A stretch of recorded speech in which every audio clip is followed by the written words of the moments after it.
তুমি কিয়ামতের ময়দানে যদি টিকিট না কিনো, ঈদের সময় আপনি আগে টিকিট কিনেন নাই, বাসেরও কিনেন নাই, ট্রেনেরও কিনেন নাই, কিছু টিকিটে কিনেন নাই, টিকিট বাদে ঘরে বসে রয়েছেন, একটা টিকিটও কি করেন নাই, কিনেন না।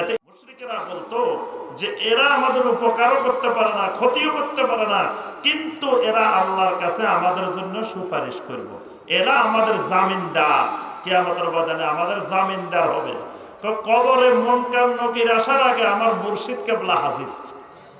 হ্যাঁ, অর্থাৎ আপনি মুনকার নকির নিয়ে টেনশনের দরকার নাই, মুর্শিদ কেবলা হাজির হয়ে যাবে। কিয়ামতের ময়দানে আপনার চিন্তা করার দরকার নাই, আপনার মুর্শিদ কেবলা নিয়ে যাবে। এই শিরকও আবহমান কাল ধরে ছিল।